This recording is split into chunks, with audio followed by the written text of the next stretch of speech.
J Moore, the very best reviews. Tell them none can contest, we gon' What's up, everybody? Welcome to the show. Got a lot of good TV to talk about tonight. We had 3 good episodes, fire TV to talk about. There's so much to talk about right now. We also had at the movies Top Gun coming out. We also had Stranger Things dropping this week, as well as Obi-Wan, and I am going to talk about those, but not tonight. I'm going to try to work it in sometime this week to talk about those. But tonight, we're going to talk about The Time Traveler's Wife, Episode 3, Barry, Episode 6, as well as The Baby, Episode 6. Before we get started, let me give a little shout out to the couple people that's here. What's up, Samara? Coming through, very patient, waiting, ready for the show. I appreciate you for coming through. We also got Savannah. What's up, Savannah, on Facebook, checking in. I appreciate it as well. Definitely hit the hashtag JAYMOOREREVIEWS. And don't forget to throw up a thumbs up, whether you're on Facebook or YouTube, Twitch, whatever the case. Big Ron in the building. I appreciate you for coming through, brother. And let's get ready to get it started. Hold on. Also, I want to have a giveaway today. Let's get at least 25 entries, y'all. Come on now. Shout out to Gina in the building. I appreciate you for coming through, Gina. Always holding it down for me. Always got my back. I appreciate you for coming through, being the moderator. Definitely appreciate it. Jordan Chambers, what's up? Appreciate you for coming through as well. All right. I appreciate it, Samara. Definitely wasn't missing the live. That's what I'm talking about. Dedication. That's what's up. Barika, I appreciate you for coming through as well. On vacation, still checking out. Make sure everything good. I appreciate you for coming through. And let's get ready to get it started. Brenda Chandler, hello to you as well. Appreciate you as well for watching. All right, so if you all have not watched The Time Traveler's Wife on HBO, you're missing a very good show. All right, it's something different and unique and unlike anything else on TV right now. It's not like people getting shot up or gangster, of course, or any of that. It's sort of like a romance, but it's different because they're like talking to the camera and having sort of like a confession or an interview, and they're talking about their experience, the things that's going on, what it was like meeting each other at different points. I mean, he time travels and meets her when she's a little girl, all the way until a grown woman, an older woman. They get married, all kind of things. So in this episode 3, it really gets good. I mean, it was all right. I give it a 7.5 to maybe an 8 for the first 2 episodes. Okay. But this one right here was good. I give it an 8 to an 8.5. And I'll break it down with the Mosco in just a minute. But what made this different and special is that this episode, so we see he meets her at around 16 years old. And she's starting to have them little feelings, getting hot and bothered and a little moist. And she liking him. You know, he coming in there naked. And this time, normally she would leave a box of clothes hidden for him. So when he comes, because whenever he time travels, he like disappears. And whenever he disappears, he ends up leaving his clothes or whatever he was doing right then and there. So wherever he pops up, he's popping up butt booty naked. Okay, bucket naked. Okay. And so she left the clothes. She didn't have the clothes for him. She like, yeah, you know, she's 16. She up here a redhead, you know, you don't know what they say about them redheads, okay? And she was looking at him trying to, you know, get a piece of that sausage, you know what I'm saying? And see what he working with. Didn't have the clothes. She like, well, look, why don't you play me in the game of checkers? And every time you win something, you could get a piece of clothing. So he ended up playing her in checkers, beating her, getting all his clothes. She like, damn, you wasn't never this good before. He's like, well, I was going easy on you. So he was just a perfect gentleman. I mean, she was throwing herself at him. She was trying to get a little of that D. You know what I'm saying? She wanted some vitamin D, and he was not trying to give it to her, even though she was 16. And technically, in most cities and states, that is legal, although creepy, you know, but they do get married. So I guess it would be different if your husband met you time travel to when you were 16, and he been in her life since she was a little girl. So seeing her then wasn't new. She began to actually love him because he's been coming back and forth in her life. She's a little rich girl. They got like a little forest behind the house. Parents and everybody never really paid attention to her. So this guy spending all this time with her, paying all this attention to her. By the time she's 16, she in love. She trying to get chose. So he don't do nothing with her. He turn her down.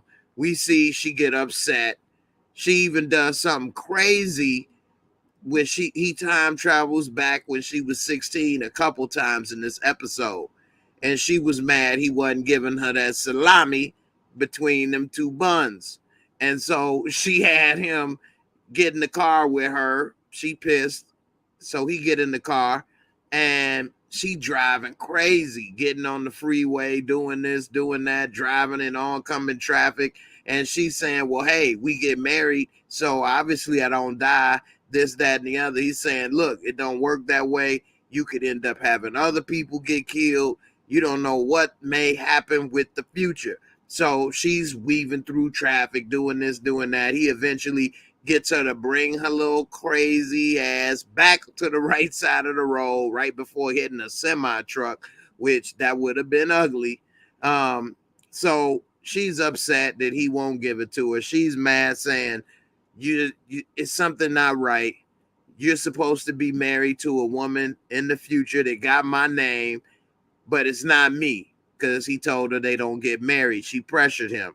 So he didn't want to alter the future by telling her we married, this, that, and the other, and influence her decisions.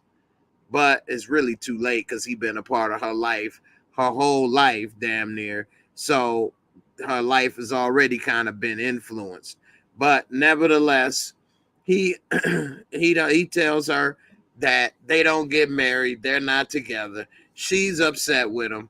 So we see another time in the episode, he time travels back, and when he gets his clothes, it's a note. And the note is saying, I'm at a party.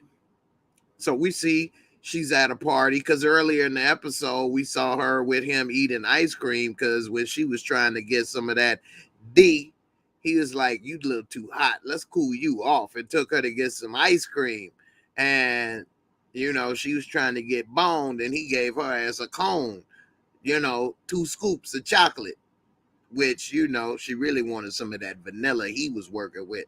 But anyway, he gave her some of that, so she ended up, you know, seeing some friends. They saw her while she was there with him, but they didn't say nothing. So later, when she's at the party with her friends, they like, who's that old guy you were with eating ice cream, this, that, and the other, you know, because he in his 30s and she's 16. So of course he looked like an old guy to them. And so she's saying just a friend, this, that, and the other, blase, skippy, whoopty whoop, and trying to play it off. They like, look, you need to go ahead and get chose. Look at all these sexy men up in here at this party. They all in the pool, a pool full of men, and it's nothing but a bunch of rich kids partying, jumping in the pool, and having a good time. And so she got her eye on this one jock that's got his eye on her. So later we see that she leave, but she goes and runs to the forest to see him as if she was looking for him to tell him something. And right when he see her, this is after he been waiting for her to come back from this party.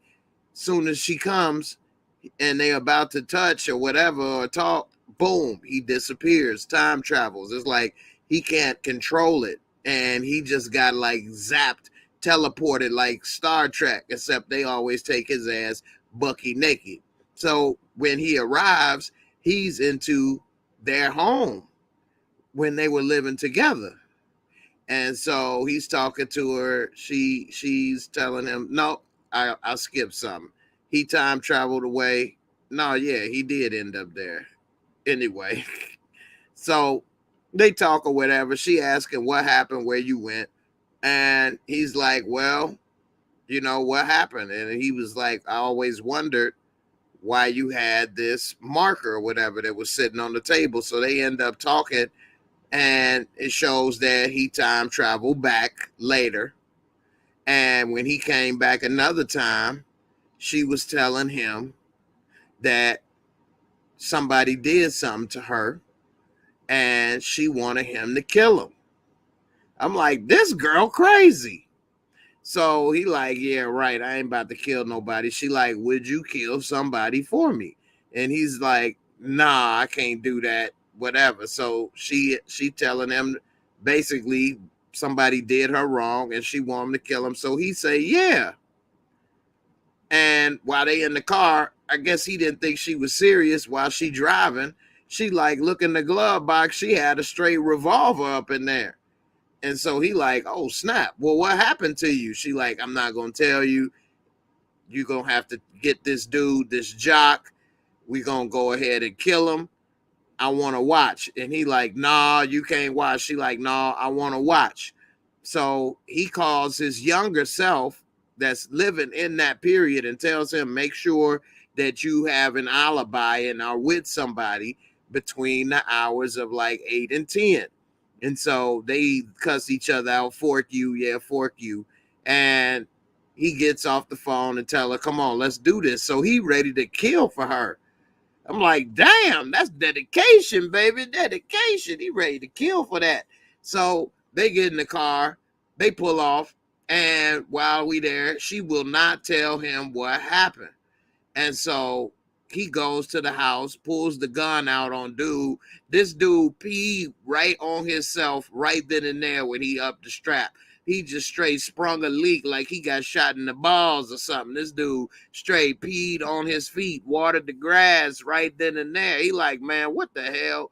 So he make dude get in the trunk like he was some luggage, and they pull off. So this dude crying in the trunk. They end up going to some little part in the forest or something. He already bought duct tape, some markers. And so while they was driving, this dude can't breathe. And she's like, we need to go back. We need to get his inhaler. He has asthma. He like, man, hell no. Nah. She like, no, this is serious. We need to get his inhaler. Like, you about to kill him, but you don't want him to die. What?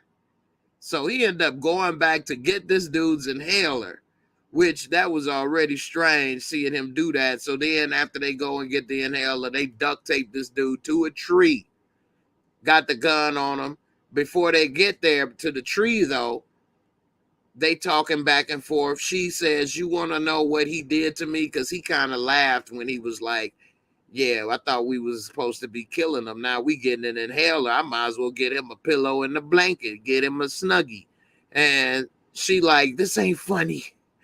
You want to see what he done to me?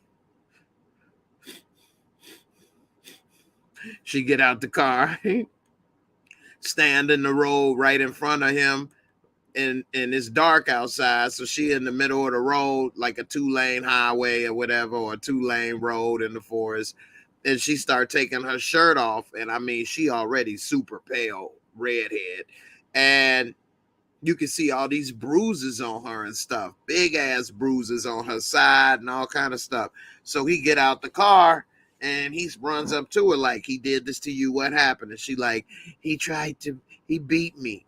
And he like, did he rape you? And she said, no, he didn't. And then it always cuts back sometimes to when they're doing the interview. And this time we see her as like a 40 to 50-year-old woman.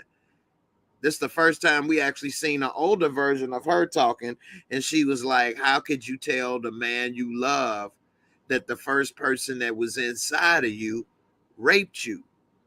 And then that made me think like, wow, like that must be really deep for a woman that you love this man with all your heart, your soulmate, and you wanted to be with him and only him. But the first guy that ever was with you raped you. And she like, I couldn't tell him that. I never wanted him to know that. He never knew the truth. And damn, man, that was deep right there. So he was sitting there listening to her, but she told him that he did not rape her, but he abused her. She even pulled out the little tickle bitty. It had damn cigarette burns on the titties and stuff. I'm like, what the hell? This dude put his squares out on the boobies. And so dude was furious, which I'd have been furious too if I saw that. So they got him taped to the tree. He beating him up a little bit. And dude is up here crying, talking about, why are you doing this? What's happening? And he's like, what's happening? I saw what you did. And he's like, man, what are you talking about? I didn't do nothing. And he's like, I saw the bruises. And he was like, man, did you see her phone? She liked it. She texted me and said, thanks for the date twice. And he said, show him the text. And she said, well, I deleted it. So he's like, what in the world is going on? And so dude to the tree he's like trying to make his case that he didn't do anything that she didn't want done. And so we see Henry getting upset, and Henry is the time traveler. Henry is furious. He beat him up a little bit, punch him or whatever. And he's saying, I saw it, stop lying. And he said, don't you know she likes it rough? How would you know?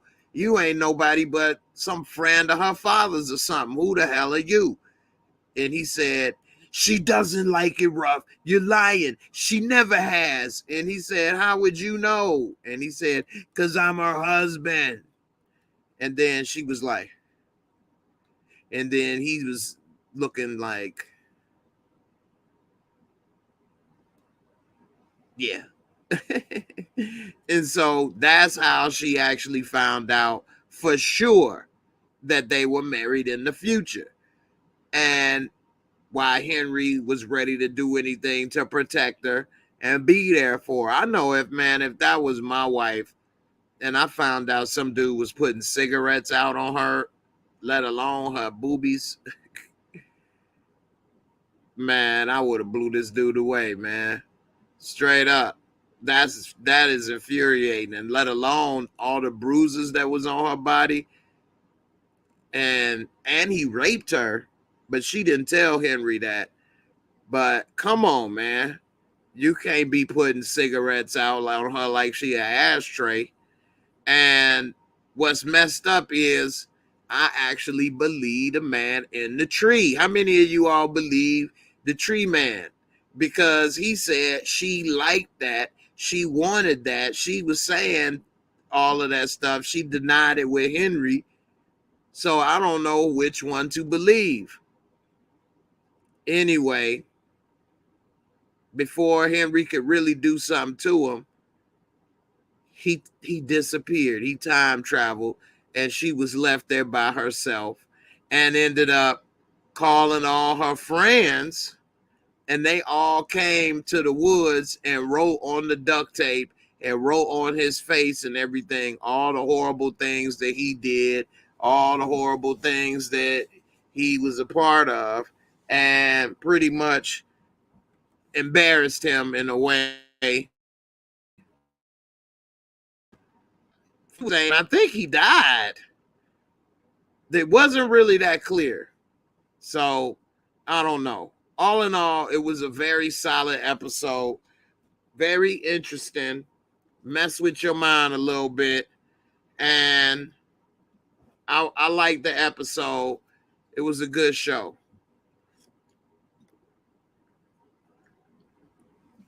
All right. Had to sip a little bit of the gin and juice, baby. Yep.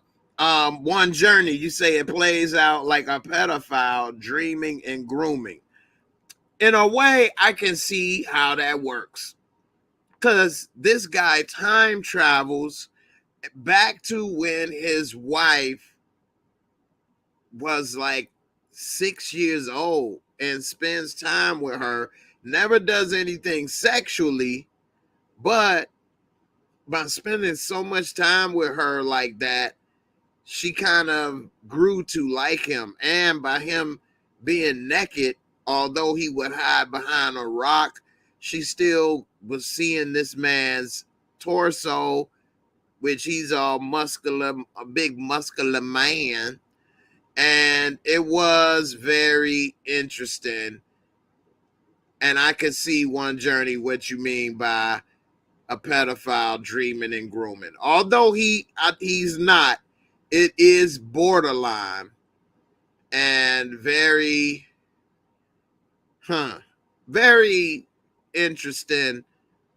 Makes you think. It is kind of creepy. Would I want to see my soulmate when she's 6 and I'm 30? Would I want to spend time with her like that? I don't know. That's weird. Ladies that's watching, let me know in the comments. Would you want to be with your husband when you were 6 and he was a grown man in his 30s or 20s or 40s, and he's just talking, nothing sexual, none of that stuff, but just talking with you, playing board games, all kind of stuff like that? How would that play out? That is very weird. So definitely One Journey coming with the facts. And how you been, One Journey? I've been waiting for you to join Discord, but you said 1 out of every 6 American women have been the victim of an attempted or completed rape in her lifetime. That's horrible. That's horrible. 1/6 of every woman that's sad. You say some men or women see people as a toilet, use the toilet, flush the toilet, walk away from the toilet, and repeat abuse. That's true. I know I've been treated as the toilet, but ain't nobody shitting on me no more. Anyway, all right, let's get to the Moscow, and then next, Barry.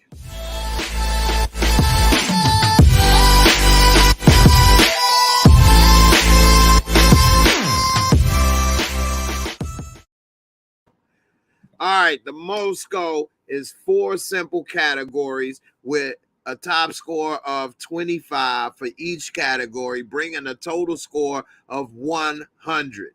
If you want to get a score of 1 to 10, you just simply break out a decimal point, and there you have it. I always give a 0.5 margin of discrepancy, or discretion, rather, I should say, in either direction for my reviews. For example, if I say it's a 7, if you say, or people say, or even I could say, it could be a 7.5, I see that. And if people think it was a 6.5, I can see that also. And also, I'm adding a new grading system. Okay, 7 to 8 is a C. 8 to 9 is a B. And a 9 to a 10 is an A. Okay, so let's break it on down. For that first category, we have visuals and cinematography. So for this show, it does have excellent camera work. They had good locations with the rich house and stuff like that with the party. but overall, nothing too amazing. Um, it is kind of a cool little thing where they show how they talk and different things, but overall, it's very good, but nothing spectacular. And I would give this a 20. Storyline and plot. The storyline is very unique, very interesting, very creative. It's unlike anything else on TV. It still feels like it's missing a little bit of that, what do you say, je ne sais quoi. But overall, very good, magnifique. I would give the storyline and plot for episode 3 a 20.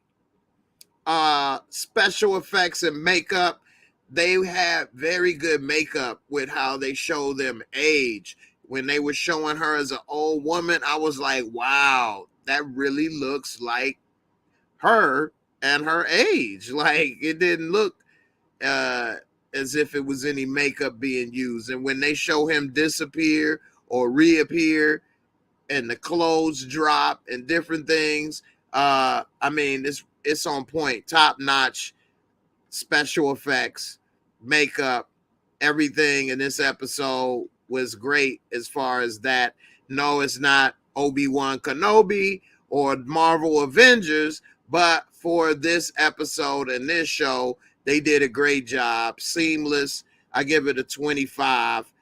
Entertaining, fun factor, very good, entertaining episode. It had me like, wow, interested, looking at her, mature, now wanting to get chose, wanting some of that salami.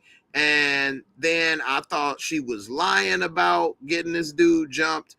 We see this dude then did all kind of stuff. It was very intriguing. Is she a freak in this closet? You know what I'm saying? Freak in the sheets and the lady in the streets. What's going on? So it was very intriguing. I give it a 20, which gives it a total MOSCO of 85 for Time Traveler's Wife. All right, which is a B plus. All right, 85 for the Time Traveler's Wife. Now let's get to Barry. I want to talk to Barry. This is Noho Hank. Hi, how is it, Hank? This is Hank. How is it, Hank? So Barry is almost over, unfortunately. I really enjoyed this show. This episode was really good. And I got to give a shout out to Bill Hader, who is the star of Barry. He is doing an amazing job with this show. I got to give him his props because he's known as a funny guy, comedian, and Barry is really good. I mean, this is a really good show. I've recommended this for a lot of people, and talking with a lot of my Discord family members. Everyone that watched it was like, "Whoa, this was good." And the only bad thing about Barry, in my opinion, is that it's 30 minutes. Because it's just good, man. Barry is really good. You guys should watch it. It's on HBO and definitely worth watching. It's funny. It's got action, shooting, car chases, intrigue. I mean, Barry's got it all. So definitely check out Barry. I definitely highly recommend this show. Okay. Now, this is for episode 6 for season 3. They took about a 2-year hiatus, almost 3 years between season 2 and 3 because of COVID. But now Barry's back. NoHo Hank, excellent. He actually is doing a great job, Anthony Kerrigan. I got an article about how his agent was telling him he needs to give it up. He's no longer attractive once he had alopecia, lost all his hair, all his eyebrows, told him that he probably wouldn't land any more work and to look for something else other than acting. And he's doing an amazing job as NoHo Hank. Now, this episode 6 of Barry was fire. Fire. Okay. We see Fuchs. Man, Fuchs is a bitch. Fuchs is really trying to get back at Barry. And his plan to get back at Barry is to go to everyone that Barry killed, their family members, and tell them that he knows who killed their family member or loved one, and he's giving them Barry's information. Now, a couple people tried to kill Barry the other day, and it backfired, and the woman accidentally shot her son instead of Barry, which was crazy. So a lot of these things are going wrong and backfiring. Well, last episode, we saw Fuchs talking to the ex-Marine that Barry had killed, sister. And at first she wasn't interested. She's some type of motocross BMX dirt bike rider. But he told her about a hot tub or something to that effect. And it got her attention about how he paid Barry for installing a hot tub or something like that. And it never was happened, $1,200. So it got her attention. So we pick up in this episode, and he's talking to her little motocross crew about Barry and what you could do and how to kill him. And what ends up happening is the alpha in the little motocross gang ups and shoots Fuchs. Popped Fuchs right then and there, which I was like, oh, snap. Fuchs just got fuked. Fuke you, man. Fuke off, man. Hey, fuke you, bro. Fuke you. So he popped Fuchs. And I was like, oh, snap. He didn't pop Fuchs. And Fuchs was laid out. They pull off. They do have the information about Barry and where to find him. So Fuchs is laid out there, unconscious in the middle of the desert. Let me stop. First off, Montana Max, man, thank you for the super chat, bro. I ain't seen or heard from you in a minute. I appreciate you for coming through with the super chat and spreading love like the Brooklyn way. You said peace, Jay, and chat. I appreciate you spreading that money. All right, big bro. I definitely needed it, and every little bit helps. My channel doesn't get a lot of super chats, so everyone is much appreciated. And here's a little video for you. Let's check it out. నేను దిగానని shock అవుతున్నావా?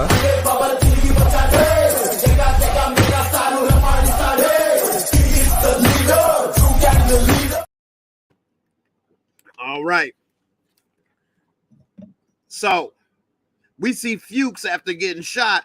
He's laid up in the desert, unconscious for a minute until this Hispanic lady and her family comes and rescues him, picks him up. He don't even know who they are. And when he wakes up, he sees the guy and everything. Then he sees the woman who's very pretty, and he's in like disbelief that he's even alive, waked up. They done patched up his wound, repaired him, all of that. So he back on his feet. They trying to help him, everything. And when they giving him a ride around and talking to him and saying they gonna help do this, do that. Once dude get out the car, Fuchs, dirty ass, steals the dude's pickup truck, then hightails it out of there, leaves them behind where they were at their little ranch or whatever, and goes back on the mission to destroy Barry. Meanwhile, we see NoHo Hank is going to this little bakery that it seems that everybody wants to go to because the hippie stoner dude that runs the place has like the best advice. He like a little Dr. Phil up in here talking to everybody. You know, I'm just saying, bro, you need to go ahead and let him know. You saying that he ended up was a great guy, crystal ball. But then you didn't know he had a wife and he was straight. I mean, that's messed up, man. And you want to get back with him? I would be like, yo, you ain't tell me the truth, bro. straight up, and move on. You know, you seem like a real cool dude. I'm about to expand. I could use a partner. Why don't you come and help me run this and be a partner in this business? And Hank, hey, dude, talk with no emotion in his face. I mean, you can come through and be a partner in this business, bro. Seem like you a good businessman and your partner did you wrong. Why don't you come through?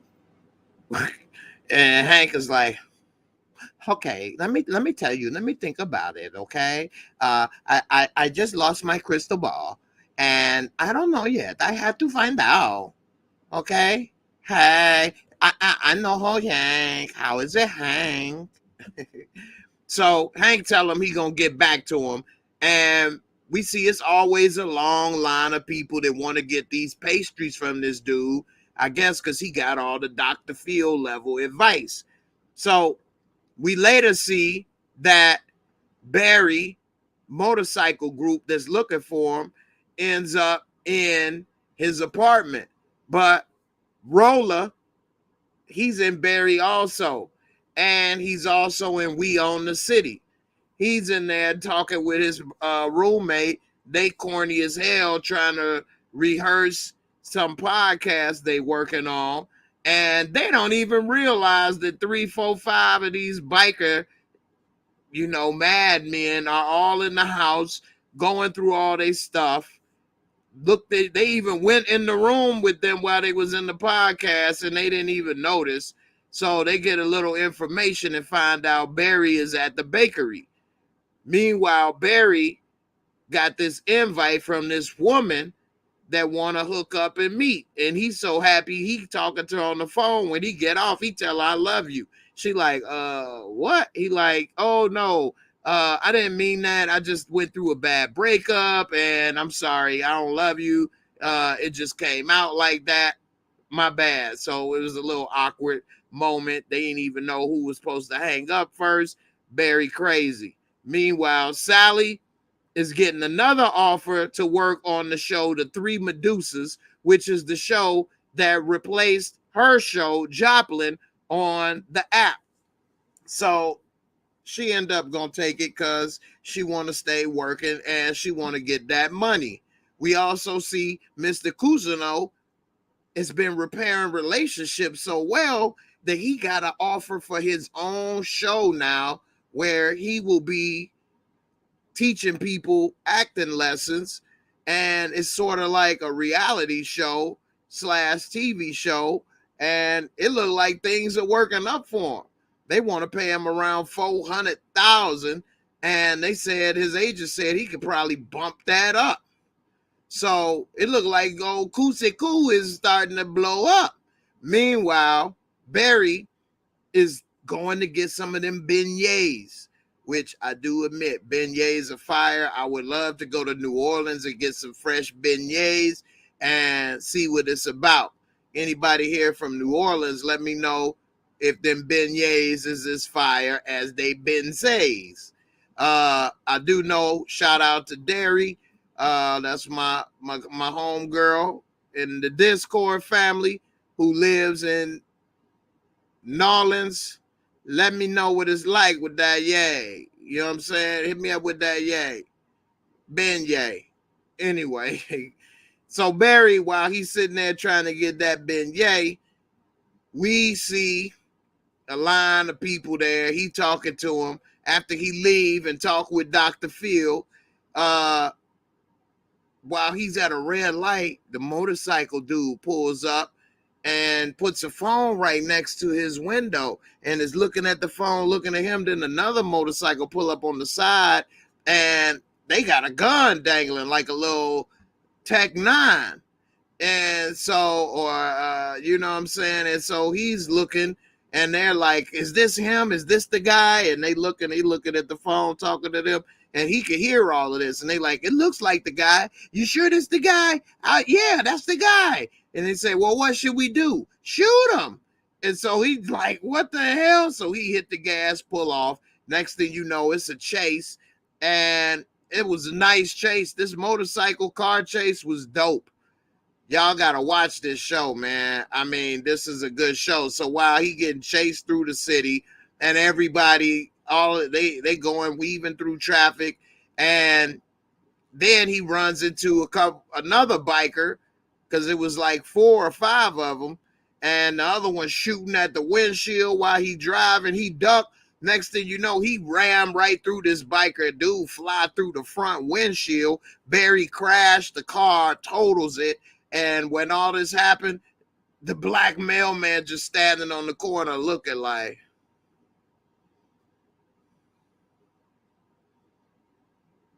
So next thing you know, we see Barry on the dirt bike. He done left his car with this dude through the windshield and hopped on his dirt bike, and he rolling on the bicicleta.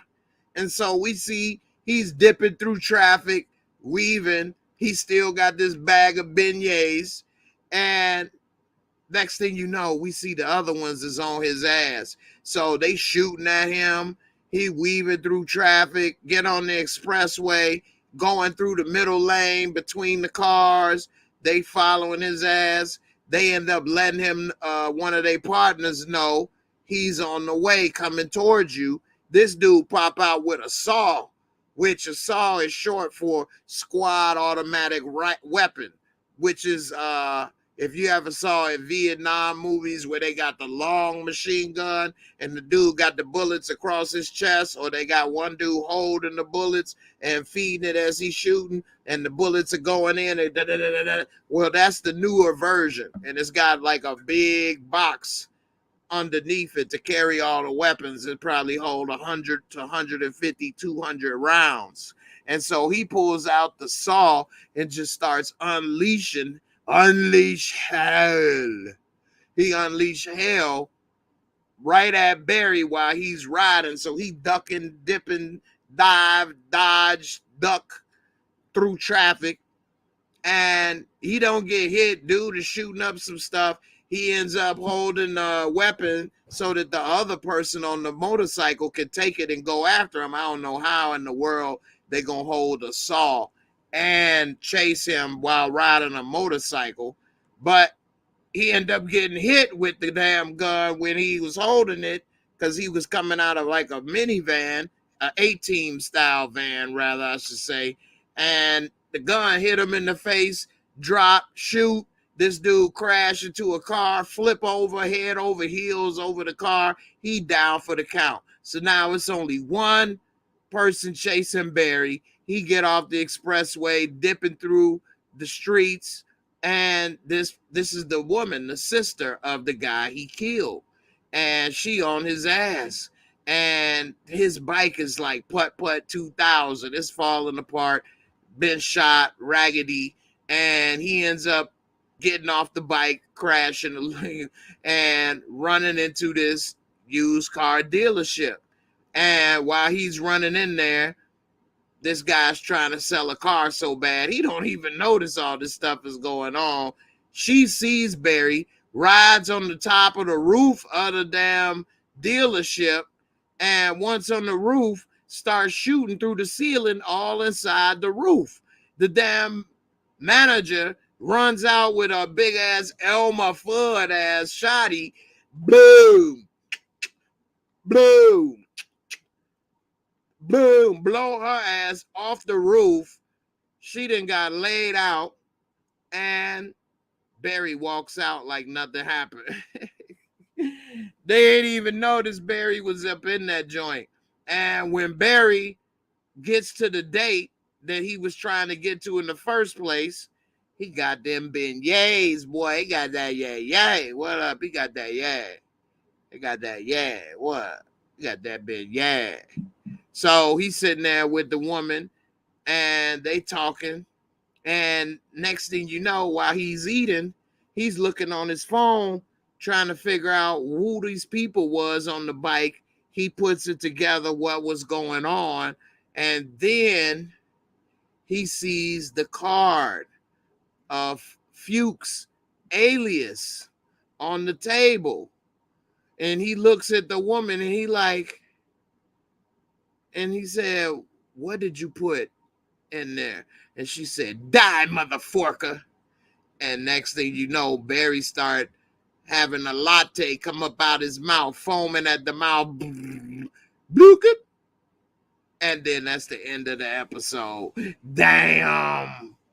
What an episode, yo. Excellent episode, man. Damn.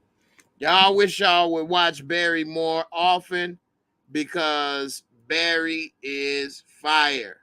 Shout out to One Journey. Popeye's Chicken in Georgia got beignets, $1.99 for 3. They actually got them here. I bought them. I didn't like with that little strawberry or cherry feel. Yeah, wild berry. I didn't like that. I scooped it out and I just ate around it. And that was enough for me. I would like a different flavor than wild berry. But if you like wild berry or fruity, beignets or fruity like flavor things, I don't like. It's like it was like a jelly filled donut almost to me, which I ain't really a jelly roll man. Anyway, thank you, One Journey. She always coming with the info. So Barry was a fire episode, definitely worth watching, and I highly recommend this show. And this episode was definitely good. He also left a message for Sally that was just weird as hell. He was leaving the message talking instead of typing the text. He was doing the talk to text, and he inside of like a dress store, Macy's, TJ Maxx or something, and a bunch of people shopping, and a clothing store. I said dress store, clothing store. And he's talking about, sorry for saying I'd suffocate your teacher and I'd follow him and kill this part. Like, what? He just totally unaware of what he's saying. Everybody in the store staring at this nutcase. And when she got the text and she was reading it out loud, her girlfriend was like, whoa, you really dodged a bullet. Like, you just got rid of this nutcase right on time. This dude is tweaking. Looking like a tweaker. All right, time for the Mosco for B Rizzle, episode 6.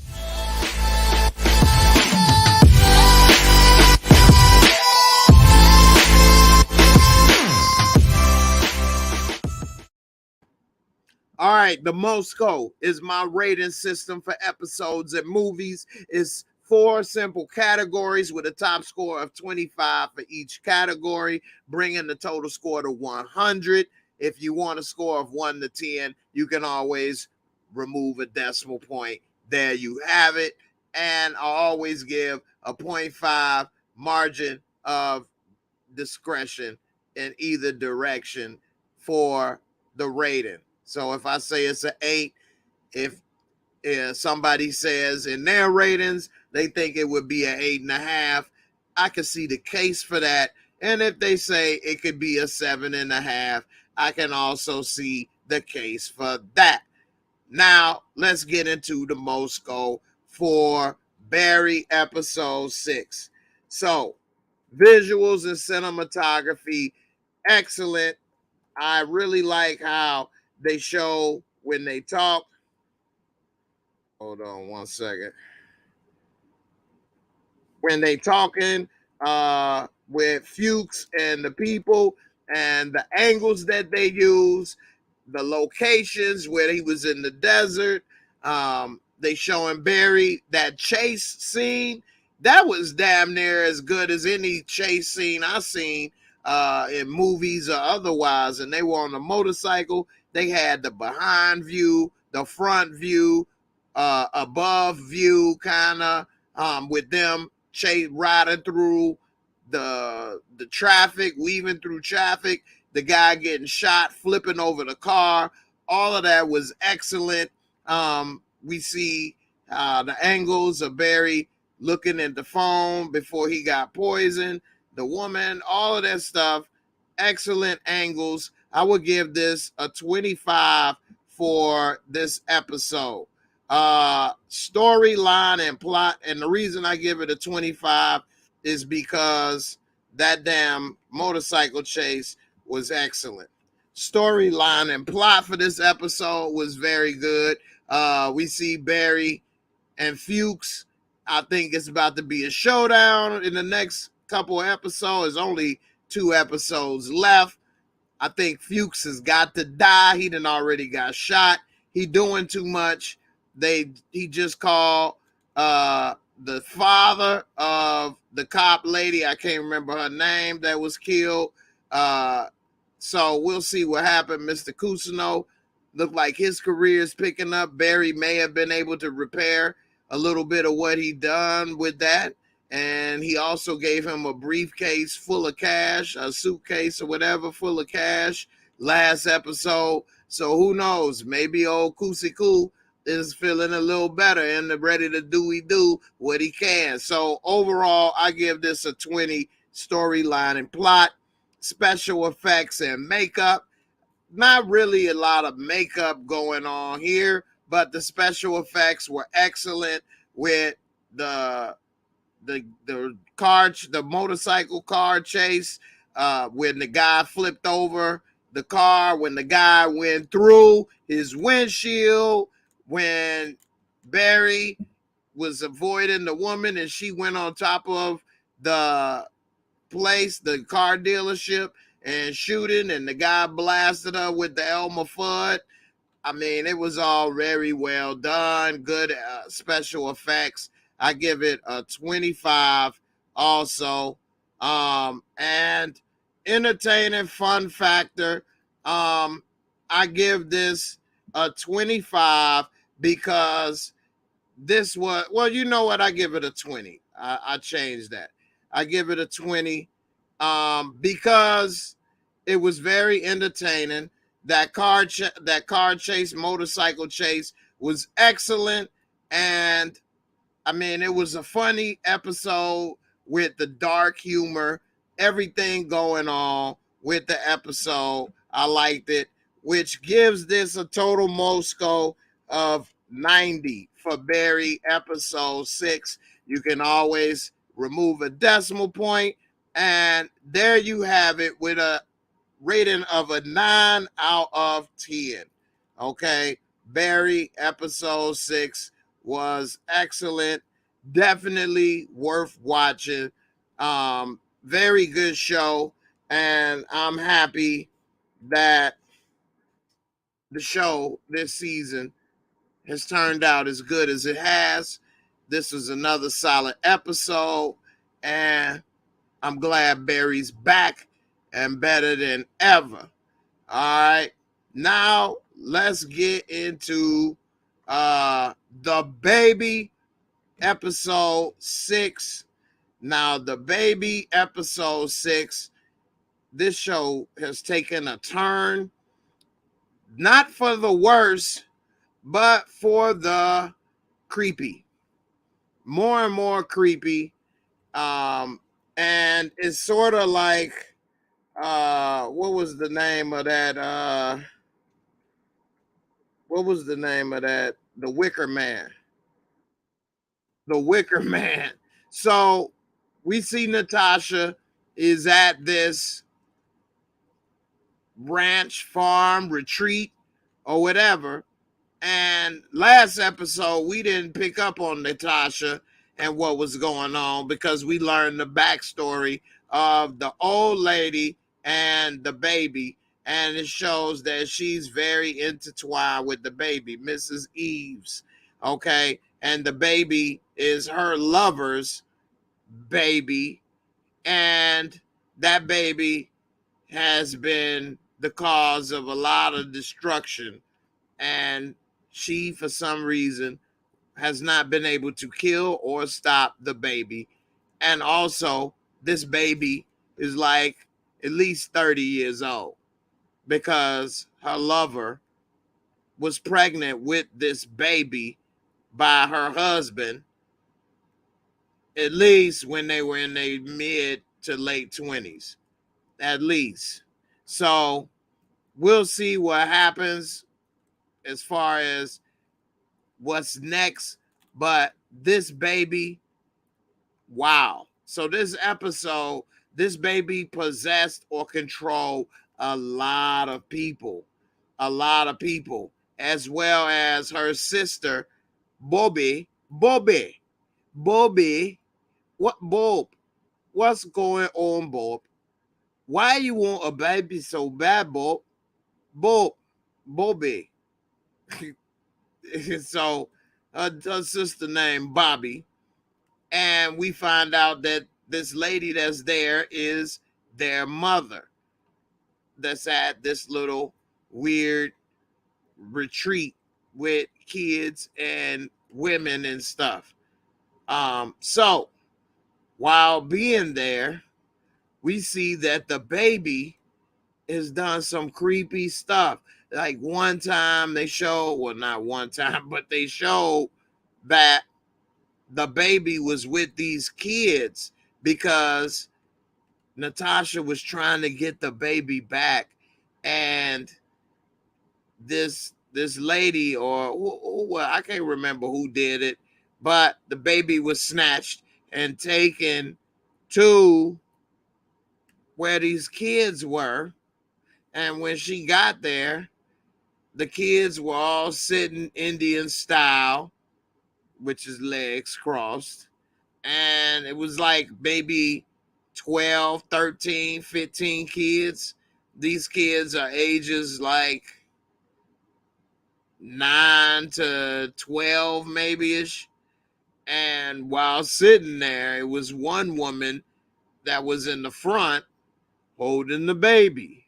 And while she was holding the baby, they all started saying some weird chants. And then when she tried to come and get the baby, they started stabbing themselves in the leg, stabbing themselves in the arm. It was real creepy, very weird. And she ended up taking the baby, the kids chasing her.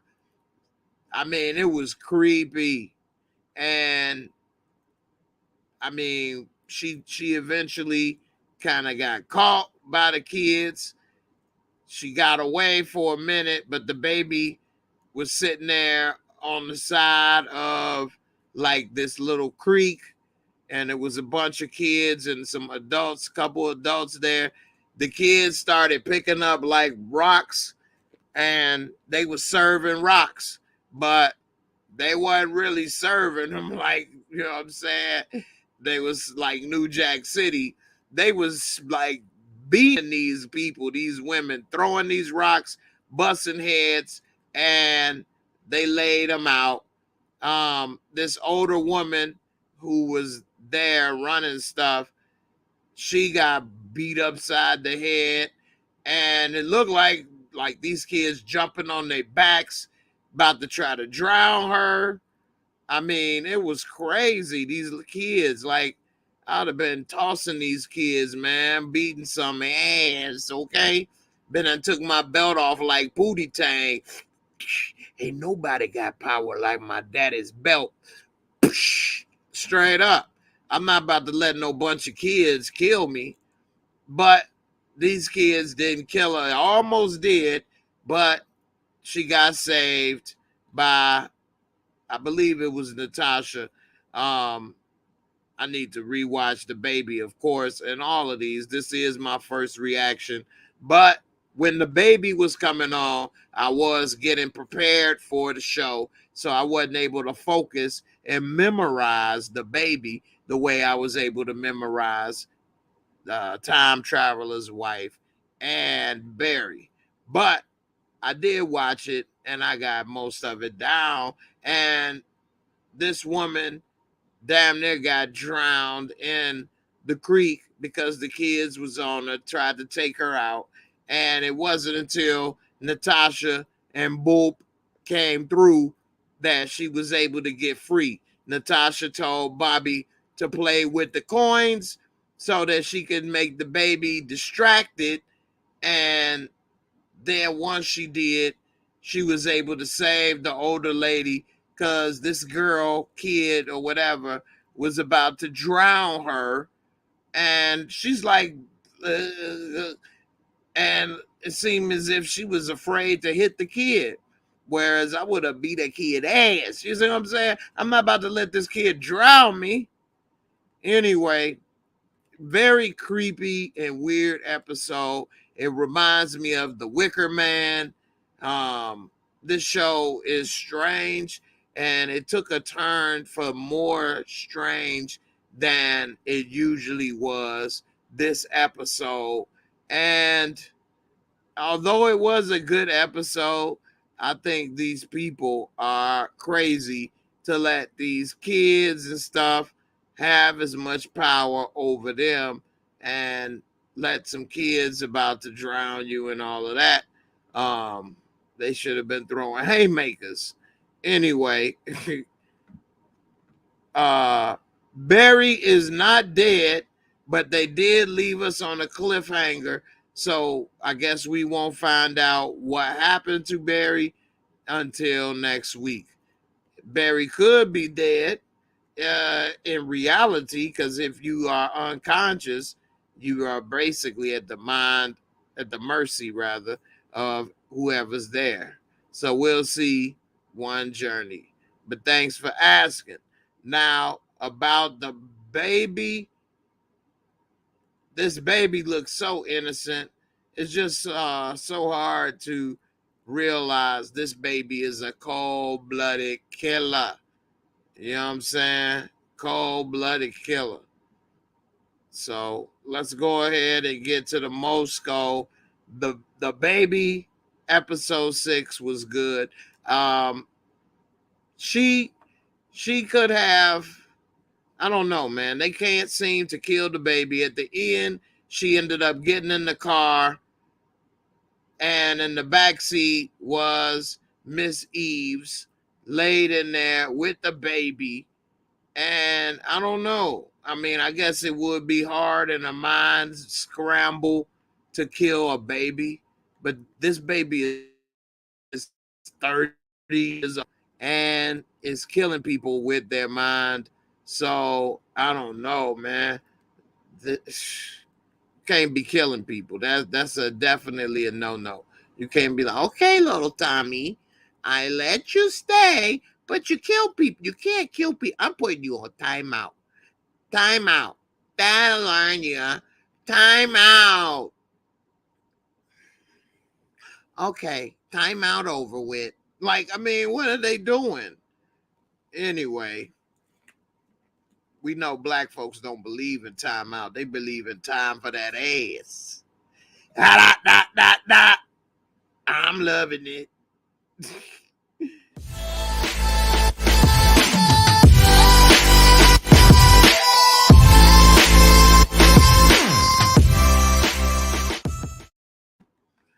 All right. The Moscow is 4 simple categories with a top score of 25 for each category, which would bring it to a total score of 100. If you're trying to know what the score would be between a 1 through 10, simply remove the decimal point over. There you have it. So if I say it's a 90, move it on down to a 9. I always leave a 0.5 margin of error, or margin of discrepancy, rather, I should say, not an error. So if I say it's a 9 overall and you feel that it's an 8.5, I can go with that. And it's a case to be made for that. Same as if you said instead of a 9, it was a 9.5. That's a possibility, and you can make a case for that. So let's get into the ratings.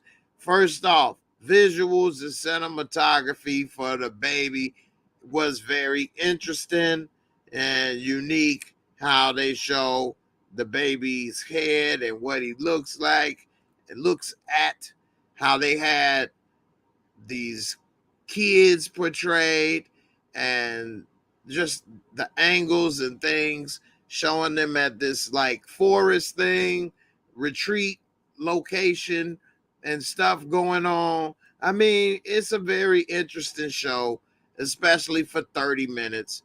And I give it good visuals and cinematography. I give it a 20. Storyline and plot it's starting to get a little confusing this episode. I didn't really understand what they were trying to accomplish with this baby, and what was going on.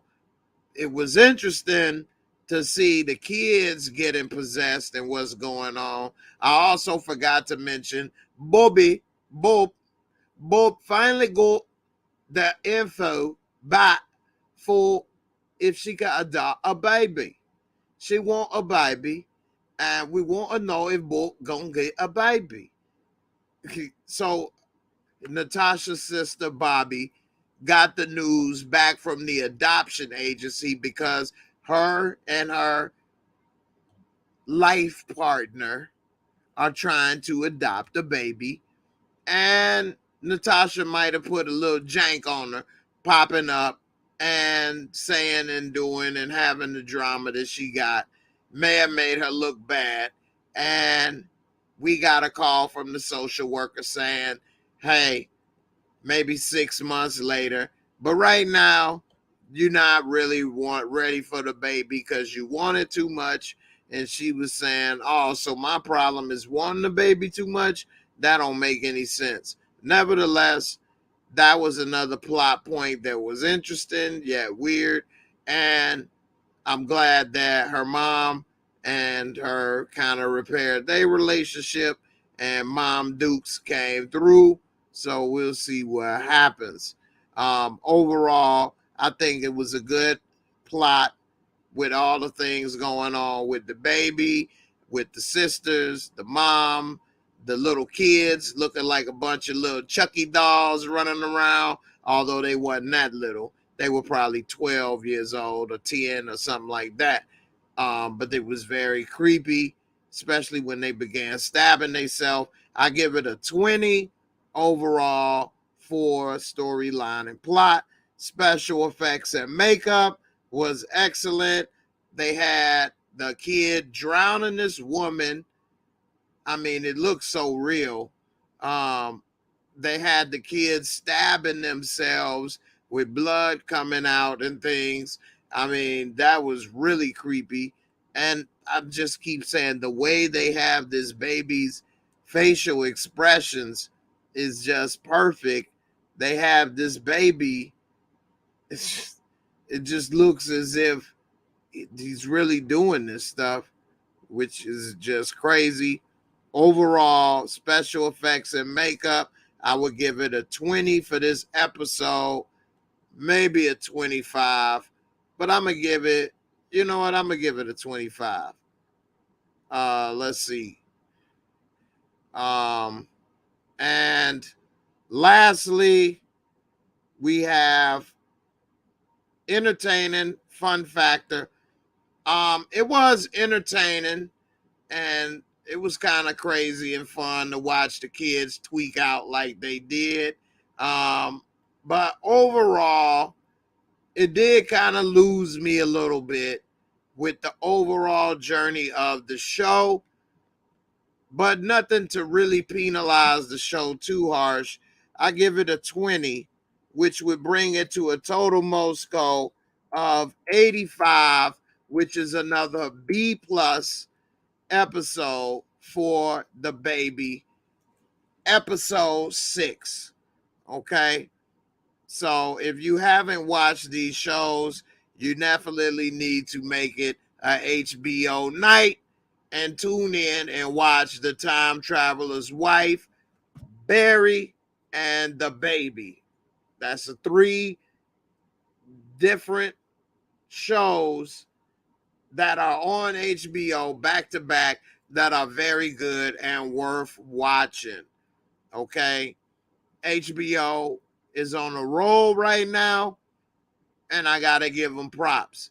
Other channels do have some shows coming out. P-Valley starts next week on Friday. We see Stranger Things is out. I've been watching Stranger Things. I believe it's season 4 or season 5. I think it's season 4, but I've watched almost all of it, and it is really good. Really good. I will be doing a review for Stranger Things, and Also, I'm not Han Solo. Obi-Wan Kenobi is back on Disney Plus. If you're a Star Wars fan, it's definitely a must-see. And I will be doing a review for Obi-Wan as well coming up. So check for that also. Everybody, I appreciate you all for watching. This was a very good 3-piece extra crispy type of weekend with the episodes on HBO. I want to wish everybody a happy Memorial Day, and that's tomorrow. But a lot of people got their cue on today. I actually went to a barbecue today, and I got home just in enough time to look at some stuff that we had going on in Discord. Shout out to my channel members, especially my Discord family. What a dope group of people. And already knew that a lot of these ladies and stuff was cool as hell. But we did have a picture day the last couple weeks where we all been sharing pictures and things. And I just got to say, we got a great group of people. I really appreciate everybody. And if anybody does want to become a member of the channel, definitely join. I put the link there. Hit me up on Instagram. After you join, you need to be a Tommy Egan level or higher, and you could possibly have one of the greatest groups, a group of friends and people you could know. So I definitely appreciate all of them. Shout out to all of you members. You all are dope, and I appreciate knowing y'all, talking with y'all, chatting with everybody. It's been a lot of fun, and it's one of the best things that I'm happy I've done since I decided to make a YouTube channel. So I appreciate you all for making that possible, being the dope group of people. And I always look forward to chatting with everybody and hanging out with them. So definitely appreciate each and every one of y'all for making Discord such a dope place that it is. All right. You guys, I appreciate you for watching. Be safe. Have a happy Memorial Day. Don't get too much food and eat that and make that belly too big. I'll see everybody tomorrow for the finale of We Own the City. I'll be on Lamont's Tuesday. Also, make sure you come to my live on Tuesday at 10 p.m. for the Real Talk Tuesdays with my girl Kelly Lee. We always talking about a lot of relationship issues. We have a lot of great laughs. Excellent show. And sometime Larry comes through. So who knows? Maybe Larry will be back. My girl Barika. It's a lot of fun. Definitely come through. You definitely will enjoy it. Maybe even learn a few things that can help you with your relationships so that you don't make the same mistakes or avoid some of the pitfalls that come with relationships. Don't make the same mistakes that other people have made in their lives. Learn from their examples. With that being said, I'm about to get up out of here. I'm going to go and chat with my people in Discord, and I'll see everybody tomorrow. Y'all have a blessed night. Peace, and I'm up out of here. Deuces.